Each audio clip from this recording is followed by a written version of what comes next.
June 25 ಗುರುವಾರ ಅತ್ಯಂತ ಶ್ರೇಷ್ಠ ಜ್ಯೇಷ್ಠ ಮಾಸ ಶುಕ್ಲ ಪಕ್ಷದ ಏಕಾದಶಿಯನ್ನು ಆಚರಿಸಲಾಗುತ್ತಿದ್ದು, ಈ ಏಕಾದಶಿಗೆ ನಿರ್ಜಲ ಏಕಾದಶಿ ಎಂದು ಕರೆಯುತ್ತಾರೆ. ವಿಷ್ಣುವಿನ ಆರಾಧನೆಗೆ ಪ್ರಶಸ್ತವಾದ ದಿನವೆಂದರೆ ಗುರುವಾರ. ಈ ದಿನವೇ ನಿರ್ಜಲ ಏಕಾದಶಿ ಬಂದಿದ್ದು ಬಹಳ ವಿಶೇಷ ಹಾಗೂ ಈ ಏಕಾದಶಿಗೆ ಇನ್ನಷ್ಟು ಶಕ್ತಿ ಹಾಗೂ ಮಹತ್ವ ಹೆಚ್ಚಾಗುತ್ತದೆ. ಏಕಾದಶಿಯ ದಿನ ವಿಷ್ಣು ಸಮೇತ ಲಕ್ಷ್ಮಿಯನ್ನು ಆರಾಧಿಸಿದರೆ ಬಹಳ ಶ್ರೇಷ್ಠ. ಅದರಲ್ಲೂ ಲಕ್ಷ್ಮೀನಾರಾಯಣರ ಆರಾಧನೆ ಮಾಡಲು ಗುರುವಾರ ಅತ್ಯಂತ ಶ್ರೇಷ್ಠ ದಿನ. ಈ ದಿನ ವಿಷ್ಣು ಸಮೇತ ಲಕ್ಷ್ಮಿಯನ್ನು ಆರಾಧಿಸಿದರೆ ಖಂಡಿತ ದುಪ್ಪಟ್ಟು ಫಲಗಳು ಪ್ರಾಪ್ತಿಯಾಗುತ್ತದೆ. ಏಕಾದಶಿ ತಿಥಿ ಸಮಯ ಜೂನ್ 24ರ ಸಂಜೆ 6:12 ಪ್ರಾರಂಭವಾಗಿ ಜೂನ್ 25ರ ರಾತ್ರಿ 8:09 ಮುಕ್ತಾಯವಾಗುತ್ತದೆ. ಪಾರಣ ಸಮಯ ದ್ವಾದಶಿ ದಿನ ಬೆಳಿಗ್ಗೆ ಸೂರ್ಯೋದಯದ ನಂತರ ಉಪವಾಸ ಮುಕ್ತಾಯ ಮಾಡಬಹುದು. ಈ ಏಕಾದಶಿ ಮಾಡುವವರು ದಶಮಿ ದಿನ ರಾತ್ರಿಯಿಂದಲೇ ಉಪವಾಸ ಮಾಡಬೇಕು. ಏಕಾದಶಿ ದಿನ ಪೂರ್ತಿ ಉಪವಾಸ ಮಾಡಿ ದ್ವಾದಶಿ ದಿನ ಬೆಳಿಗ್ಗೆ ಸೂರ್ಯೋದಯದ ನಂತರ ಸ್ನಾನ ಮಾಡಿ ನಿಮ್ಮ ಕೈನಲ್ಲಿ ಆಗುವಂತಹ ವಸ್ತುಗಳನ್ನು ದಾನಕ್ಕೆ ಎತ್ತಿಟ್ಟು ದೇವರಿಗೆ ಪೂಜೆ ಮಾಡಿ ತುಳಸಿ ತೀರ್ಥವನ್ನು ಸೇವಿಸಿ ಏಕಾದಶಿ ಉಪವಾಸ ಮುಕ್ತಾಯ ಮಾಡಬೇಕು. ಹೆಸರೇ ಹೇಳುವಂತೆ ನಿರ್ಜಲ ಅಂದರೆ ಒಂದು ತೊಟ್ಟು ನೀರನ್ನು ಸೇವಿಸದೆ ಏಕಾದಶಿ ಮಾಡಿದರೆ ಶ್ರೇಷ್ಠ. ಒಂದು ವೇಳೆ ಸಾಧ್ಯ ಇಲ್ಲ ಎಂದರೆ ಹಾಲು, ಹಣ್ಣು, ಸಾತ್ವಿಕ ಆಹಾರ ಸೇವನೆ ಮಾಡಬಹುದು.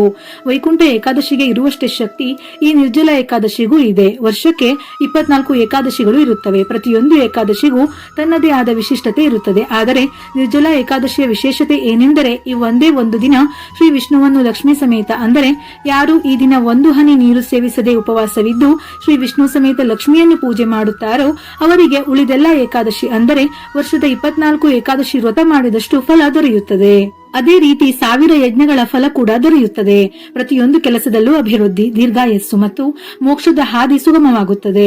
ಇಂತಹ ಅತ್ಯಂತ ಶಕ್ತಿಶಾಲಿಯಾಗಿರುವ ಈ ನಿರ್ಜಲ ಏಕಾದಶಿಯ ದಿನ ತುಳಸಿಯನ್ನು ಶ್ರದ್ಧಾ ಭಕ್ತಿಯಿಂದ ಪೂಜಿಸಿದರೆ ಶ್ರೀಹರಿಯ ಸಂಪೂರ್ಣ ಅನುಗ್ರಹ ಪ್ರಾಪ್ತಿಯಾಗುತ್ತದೆ. ಹಾಗಾಗಿ ಇಷ್ಟು ವರ್ಷ ಅಥವಾ ಇಷ್ಟು ದಿನ ಏಕಾದಶಿ ವ್ರತವನ್ನು ಆಚರಿಸದೇ ಇದ್ದರೂ ಈ ಒಂದು ದಿನ ಉಪವಾಸದ ಸಮೇತ ಏಕಾದಶಿ ವ್ರತವನ್ನು ಆಚರಿಸಿ ಬಯಸಿದ ಯಶಸ್ಸನ್ನು ಪಡೆಯಿರಿ. ದಂತಕಥೆಯ ಪ್ರಕಾರ ಮಹರ್ಷಿ ವೇದವ್ಯಾಸರು ಧರ್ಮ, ಅರ್ಥ, ಕಾಮ ಮತ್ತು ಮೋಕ್ಷ ಎಂಬ 4 ಪುರುಷಾರ್ಥಗಳನ್ನು ನೀಡಲು ಪಾಂಡವರಲ್ಲಿ ಏಕಾದಶಿ ಉಪವಾಸವನ್ನು ಆಚರಿಸುವಂತೆ ಹೇಳಿದರಂತೆ. ಆದರೆ ಮಹಾಬಲಿ ಭೀಮನು ಮಹರ್ಷಿಗಳನ್ನು ಕುರಿತು ನೀವು ಏಕಾದಶಿ ದಿನ ಸಂಪೂರ್ಣ ಉಪವಾಸವನ್ನು ಆಚರಿಸಬೇಕೆಂದು ಹೇಳುತ್ತಿದ್ದೀರಿ. ಆದರೆ ನನ್ನ ಬಳಿ ಒಂದು ಹೊತ್ತು ಕೂಡ ಉಪವಾಸ ವ್ರತವನ್ನು ಮಾಡಲು ಸಾಧ್ಯವಿಲ್ಲ. ಹಾಗಾದರೆ ನನಗೆ ಏಕಾದಶಿಯ ವ್ರತದ ಫಲ ಸಿಗುವುದಿಲ್ಲವೇ ಎಂದು ಪ್ರಶ್ನಿಸುತ್ತಾನೆ. ಮಹರ್ಷಿಗಳು ಭೀಮನ ಸಮಸ್ಯೆಗೆ ಸೂಕ್ತ ಪರಿಹಾರವನ್ನು ಸೂಚಿಸುತ್ತಾರೆ. ಮಹರ್ಷಿಗಳು ಭೀಮನನ್ನು ಕುರಿತು ನಿನಗೆ ಎಲ್ಲಾ ಏಕಾದಶಿ ವ್ರತವನ್ನು ಆಚರಿಸಲು ಸಾಧ್ಯವಾಗದಿದ್ದರೆ ನೀನು ಜ್ಯೇಷ್ಠ ಮಾಸದಲ್ಲಿ ಬರುವ ನಿರ್ಜಲ ಏಕಾದಶಿ ವ್ರತವೊಂದನ್ನು ಉಪವಾಸದ ಸಮೇತ ಒಂದು ತೊಟ್ಟು ನೀರನ್ನು ಕುಡಿಯದೆ ಮಾಡಿದರೆ ಸಾಕು. ಎಲ್ಲಾ ಏಕಾದಶಿ ವ್ರತದ ಪ್ರತಿಯೊಂದು ಶುಭ ಫಲವನ್ನು ಪಡೆದುಕೊಳ್ಳಬಹುದು. ಇದರಿಂದ ಸುಖ, ಸಂತೋಷ, ಯಶಸ್ಸನ್ನು ಪಡೆಯಬಹುದು. ಖ್ಯಾತಿ, ಸಾಧನೆಯನ್ನು ಸಾಧಿಸುವ ಮೂಲಕ ಮೋಕ್ಷವನ್ನು ಪಡೆಯುತ್ತೀರಿ ಎಂದು ಹೇಳುತ್ತಾರೆ. ಮಹರ್ಷಿಗಳ ಸಲಹೆಯ ಮೇರೆಗೆ ಮಹಾಬಲಿ ಭೀಮನು ಈ ಉಪವಾಸ ವ್ರತವನ್ನು ಆಚರಿಸುತ್ತಾನೆ. ಆದ್ದರಿಂದ ವರ್ಷದುದ್ದಕ್ಕೂ ಏಕಾದಶಿಯ ಉತ್ತಮ ಪ್ರಯೋಜನಗಳನ್ನು ನೀಡುವ ಈ ಅತ್ಯುತ್ತಮ ನಿರ್ಜಲ ಏಕಾದಶಿಯನ್ನು ಜನಪದದಲ್ಲಿ ಪಾಂಡವ ಏಕಾದಶಿ ಅಥವಾ ಭೀಮಸೇನ ಏಕಾದಶಿ ಎಂದು ಕರೆಯುತ್ತಾರೆ. ಇದೇ ನಿರ್ಜಲ ಏಕಾದಶಿಯ ವ್ರತದ ಕಥೆ. ಗುರುವಾರದ ದಿನ ತಪ್ಪದೆ ಈ ವ್ರತದ ಕಥೆಯನ್ನು ಓದಬೇಕು ಅಥವಾ ಕೇಳಬೇಕು. ಇದರಿಂದ ಅಪಾರವಾದ ಪುಣ್ಯ ಲಭಿಸುತ್ತದೆ. ಏಕಾದಶಿ ಮಾಡದೇ ಇದ್ದರೂ ವ್ರತದ ಕಥೆ ಓದಿದರೂ ವಿಷ್ಣು ದೇವರು ನಮ್ಮನ್ನು ಹರಿಸುತ್ತಾರಂತೆ. ಹಾಗಾಗಿ ತಪ್ಪದೆ ಓದಿ ಅಥವಾ ಕೇಳಿ. ಈ ದಿನ ದಂಪತಿಗಳಿಬ್ಬರು ಏಕಾದಶಿಯ ವ್ರತವನ್ನು ಆಚರಿಸಿ ಅಶ್ವತ್ಥ ಮರದ ಬೇರಿಗೆ ಹಾಲನ್ನು ಅರ್ಪಿಸಿ ಯಾವುದಾದರೂ ಸಿಹಿಯನ್ನು ನೈವೇದ್ಯಕ್ಕೆ ಇಟ್ಟು ಪೂಜೆ ಮಾಡಿ ಪ್ರದಕ್ಷಿಣೆ ಹಾಕಿದರೆ ಯೋಗ್ಯ ಸಂತಾನ ಪ್ರಾಪ್ತಿಯಾಗುತ್ತದೆ. ಗುರುವಾರದ ದಿನ ಸ್ನಾನದ ನೀರಿಗೆ ಗಂಗಾಜಲವನ್ನು ಬೆರೆಸಿ ಸ್ನಾನ ಮಾಡಿ ಹಳದಿ ಬಟ್ಟೆಯನ್ನು ಧರಿಸಿದರೆ ಶ್ರೇಷ್ಠ.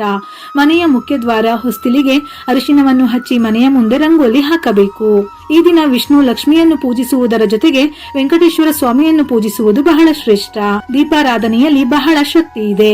ಸಂಕಲ್ಪದ ಸಮೇತ ಭಕ್ತಿಯಿಂದ ದೀಪ ಬೆಳಗಿದರೆ ಅದು ಎಂಥದ್ದೇ ಕಷ್ಟಗಳಿದ್ದರೂ ನಿವಾರಣೆಯಾಗಿ ದೇವರು ದೇವತೆಗಳ ಅನುಗ್ರಹ ಖಂಡಿತ ಲಭಿಸುತ್ತದೆ. ಹಾಗಾಗಿ ಗುರುವಾರದ ದಿನ ಅಕ್ಕಿ ಹಿಟ್ಟಿನ ದೀಪಾರಾಧನೆ ಮಾಡಿದರೆ ಬಹಳ ಶ್ರೇಷ್ಠ.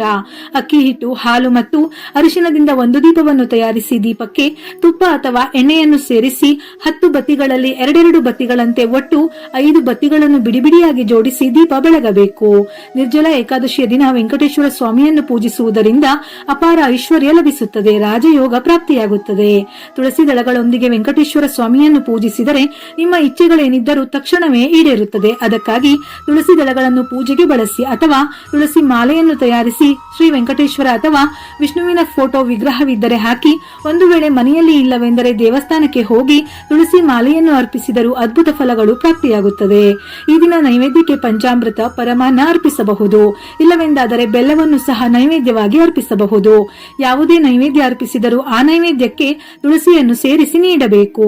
ಈ ದಿನ ವಿಷ್ಣುವಿಗೆ ಕೇಸರಿ ಮಿಶ್ರಿತ ಹಾಲಿನ ಅಭಿಷೇಕ ಮಾಡಬೇಕು. ಇಲ್ಲವಾದರೆ ನೈವೇದ್ಯ ಮಾಡಬೇಕು. ಇದರಿಂದ ಭಗವಾನ್ ವಿಷ್ಣುವು ಪ್ರಸನ್ನನಾಗುತ್ತಾನೆ, ಹಣಕ್ಕೆ ಸಂಬಂಧಿಸಿದ ಸಮಸ್ಯೆಗಳನ್ನು ನಿವಾರಿಸುತ್ತಾನೆ. ಈ ದಿನ ಮನೆಯಲ್ಲಿ ಹಾಲು ಉಕ್ಕಿಸಿದರೆ ಶುಭವಂತೆ. ಹಾಲು ಉಕ್ಕಿಸಿದ ಮನೆಯಲ್ಲಿ ಲಕ್ಷ್ಮೀ ದೇವಿ ಪ್ರವೇಶಿಸುತ್ತಾಳೆ ಎಂದು ಪುರಾಣಗಳಲ್ಲಿ ಹೇಳಲಾಗಿದೆ. ಪೂಜೆಯಲ್ಲಿ ದೇವರಿಗೆ ಸಮರ್ಪಿಸುವ ಹೂವುಗಳು ಬಹಳ ಮುಖ್ಯ. ಗುಲಾಬಿ ಹೂವುಗಳಿಂದ ಲಕ್ಷ್ಮೀ ದೇವಿಯನ್ನು ಪೂಜಿಸಿದರೆ ಆರ್ಥಿಕ ಸಮಸ್ಯೆಗಳು ದೂರವಾಗುತ್ತವೆ. ನಾಳೆ ಓಂ ನಮೋ ಭಗವತಿ ವಾಸುದೇವಾಯ ಎಂಬ ಮಂತ್ರವನ್ನು 21 ಬಾರಿ ಅಥವಾ 108 ಬಾರಿ ಪಠಿಸಿ. ಈ ಮಂತ್ರ ಪಠಿಸಿದರೆ ಸಮಸ್ಯೆಗಳು ನಿವಾರಣೆಯಾಗುತ್ತವೆ. ಪೂಜೆಯ ಕೊನೆಯಲ್ಲಿ ದೇವರಿಗೆ ನಮಸ್ಕಾರ ಮಾಡಿ 5 ಪ್ರದಕ್ಷಿಣೆಗಳನ್ನು ಮಾಡಿ ಪೂಜೆಯನ್ನು ಸಂಪೂರ್ಣಗೊಳಿಸಿರಿ. ಇದನ್ನೇ ಏಕಾದಶಿ ವ್ರತ ಎಂದು ಕರೆಯುತ್ತಾರೆ. ಏಕಾದಶಿಯಿಂದ ಉಪವಾಸ ಮಾಡಲೇಬೇಕು. ಒಂದು ದಿನ ಉಪವಾಸ ಮಾಡಿದರೆ ಅಪಾರ ಪುಣ್ಯ ಫಲ ದೊರೆಯುತ್ತದೆ. ನಿಮ್ಮ ಕುಟುಂಬ ಆರೋಗ್ಯದಿಂದ ಹಾಗೂ ಸಂಪತ್ತಿನಿಂದ ತುಂಬಿರುತ್ತದೆ. ಈ ಒಂದು ದಿನದ ಉಪವಾಸವು 24 ಏಕಾದಶಿಗಳ ಪುಣ್ಯವನ್ನು ನೀಡುತ್ತದೆ. ಶ್ರೀ ಮಹಾವಿಷ್ಣುವಿನ ವಿಶೇಷ ಆಶೀರ್ವಾದಗಳನ್ನು ಪಡೆಯಬಹುದು. ಎಲ್ಲಕ್ಕಿಂತ ಮುಖ್ಯವಾಗಿ ಏಕಾದಶಿಯಂದು ತುಳಸಿ ಗಿಡವನ್ನು ಪೂಜಿಸಬೇಕು. ಯಾರು ಏಕಾದಶಿ ವ್ರತವನ್ನು ಆಚರಿಸುತ್ತಾರೋ ಅವರು ಪ್ರತಿದಿನವೂ ತುಳಸಿ ದೇವಿಯನ್ನು ಭಕ್ತಿಯಿಂದ ಪೂಜಿಸಿ ಆರಾಧಿಸಬೇಕು ಎನ್ನುವ ನಿಯಮವಿದೆ. ತುಳಸಿ ಗಿಡವನ್ನು ನೆಟ್ಟು ಪ್ರತಿದಿನವೂ ನೀರುಣಿಸಬೇಕು. ತುಳಸಿ ದೇವಿಗೆ ಅರಿಶಿನ ಕುಂಕುಮವನ್ನು ಹಚ್ಚಬೇಕು. ಹೂವಿನ ಹಾರ ಹೀಗೆ ನಾನಾ ರೀತಿಯಲ್ಲಿ ಅಲಂಕರಿಸುವುದು, ತುಳಸಿಗೆ ಪ್ರದಕ್ಷಿಣೆ ಹಾಕಿ ಅತ್ಯಂತ ಶ್ರದ್ಧಾ ಭಕ್ತಿಯಿಂದ ಪೂಜಿಸಬೇಕು. ಈ ರೀತಿ ಸೇವೆ ಮಾಡಿದವರಿಗೆ ಶ್ರೀಹರಿಯ ಕೃಪೆ ಲಭಿಸುತ್ತದೆ. ಯಾರು ಪ್ರತಿದಿನವೂ ತುಳಸಿಗೆ ನೀರನ್ನು ಅರ್ಪಿಸಿ ಅವರ ಸೇವೆಯನ್ನು ಮಾಡುತ್ತಾರೋ, ಹರಿಚಿಂತನೆ ಮಾಡುತ್ತಾರೋ ಅವರಿಗೆ ಯಾವ ಪಾಪವೂ ಸಮೀಪಿಸುವುದಿಲ್ಲ. ಇದರಿಂದ ಅವರಿಗೆ 400 ಪಟ್ಟು ಹೆಚ್ಚು ಪುಣ್ಯ ಸಿಗುತ್ತದೆ. ಆದರೆ ಯಾರು ದ್ವಾದಶಿಯಂದು ಅಥವಾ ಅಜ್ಞಾನದಿಂದ ತುಳಸಿಯನ್ನು ಕೀಳುತ್ತಾರೋ ಅವರಿಗೆ ಬ್ರಹ್ಮ ಹತ್ಯೆಯ ಸಮಾನ ಪಾಪವು ಲಭಿಸುತ್ತದೆ.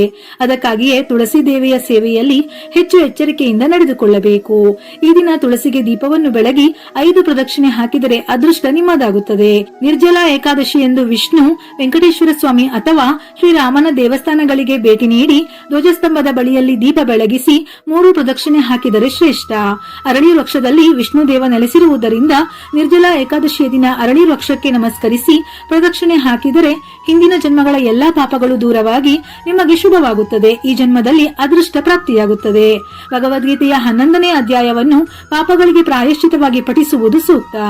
ಈ ದಿನ ಸಂಜೆ 6 ಗಂಟೆಯ ನಂತರ ಮನೆ ಬಾಗಿಲಿನ ಮುಂದೆ 2 ದೀಪಗಳನ್ನು ಬೆಳಗಿಸಿ. ಈ ದೀಪಗಳು ಲಕ್ಷ್ಮೀ ದೇವಿಯನ್ನು ಆಕರ್ಷಿಸುತ್ತವೆ. ತಾಯಿ ಲಕ್ಷ್ಮಿಯ ಅನುಗ್ರಹದ ಜೊತೆ ನಿಮ್ಮ ಮನೆಗೆ ಬಂದು ನೆಲೆಸುತ್ತಾಳೆ.